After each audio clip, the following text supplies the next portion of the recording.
जो हुई है वो कुल्हाड़ी से हुई है, कुल्हाड़ी सर पर मारी गई है। कन्हैयालाल के समर्थन की बात सामने आई है। अब सवाल यही कि क्या सर तन से जुदा कांड का ये एक नया, पहली तस्वीर बीजेपी नेता की हत्या की, दूसरी तस्वीर बीजेपी के तमाम जो नेता हैं वो सड़कों पर उतर आए हैं, लगातार विरोध प्रदर्शन कर रहे हैं, नाराजगी जाहिर कर रहे हैं। और तीसरी तस्वीर जो है वो है उस फेसबुक पोस्ट को लेकर जो यहाँ पर किया गया था बीजेपी नेता प्रवीण के द्वारा कन्हैया के समर्थन में। 29 तारीख का ये फेसबुक पोस्ट है और अगर इस फेसबुक पोस्ट को आप देखेंगे तो कन्हैयालाल यानी कि उदयपुर का वो दर्जी जिसके नुपुर शर्मा का समर्थन करने के लिए सर कलम कर दिया गया था, उसके समर्थन में पोस्ट डाला था। उसको लेकर ये कहा था कि जो घटना घटित हुई है वो निंदनीय है। और ऐसे में ये खबर अब बहुत ज्यादा महत्वपूर्ण हो जाती है।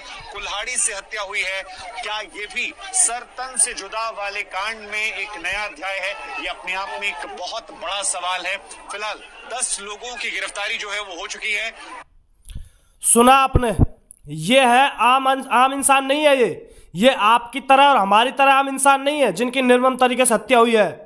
ये है बीजेपी के नेता। सुन लीजिए कान खोलकर, ये बीजेपी के नेता हैं। बीजेपी अपने ही नेताओं को नहीं बचा पा रही। यह है बीजेपी के नेता।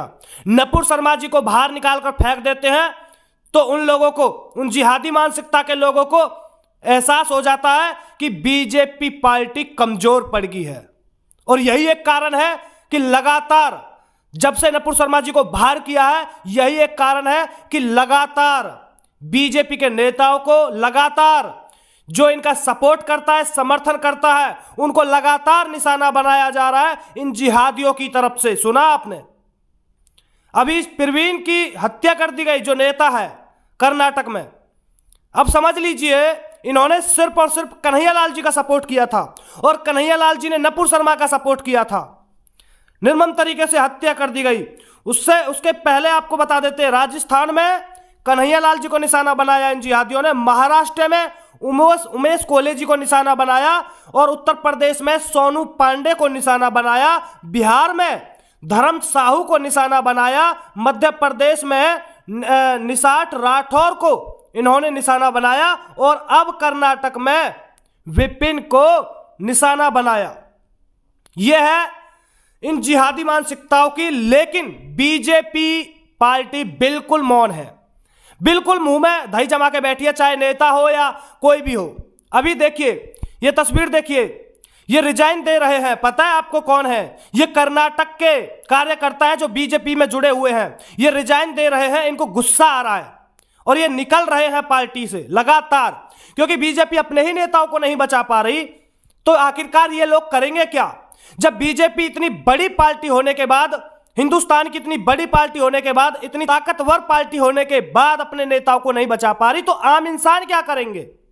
सवाल बहुत बड़ा है। आखिरकार बीजेपी कब तक ये सब देखती रहेगी? सवाल बहुत बड़ा है। आखिरकार कौन इनका फिर सपोर्ट करेगा आगे चल के, कौन इनका समर्थन करेगा? सवाल बड़ा है। बताइए, कन्हैयालाल जी का सपोर्ट करने पर यह हो जाता है और नुपुर शर्मा जी का सपोर्ट करने पर। सबसे पहले बीजेपी ने गलती करी थी कि नुपुर शर्मा जी को बाहर निकाल दिया था, उनको बता दिया था कि इनकी कमजोरी क्या है। और यही कमजोरी का आज फायदा उठाया जा रहा है उन जिहादियों की तरफ से। लगातार एक को एक निशाना बनाया जा रहा है, परंतु बीजेपी चुप है, एकदम मौन है, एकदम मौन है। आखिरकार कब तक यह देश की जनता कटती पटती रहेगी? कब तक यह हिंदुओं की जान बहुत सस्ती रहेगी? क्या हिंदुओं की जान इतनी सस्ती है जो आए दिन कभी ना किसी को निशाना बनाया जा रहा है? दोस्तों क्या कहना चाहोगे? क्या सवाल खड़े होते हैं या नहीं होते हैं? क्या कहना चाहोगे? कमेंट जरूर करिएगा, वीडियो को आगे तक शेयर करिएगा और बताइए यह हो रहा है आज बीजेपी के नेताओं के साथ भी। आम इंसान क्या करेगा? कन्हैयालाल जी को इन्होंने नहीं छोड़ा। और सबसे बड़ी बात एक और मैं कहना चाहता हूं, जहां पर बीजेपी की सरकार है वहां पर यह सब के सब केस दबा दिए जाते हैं।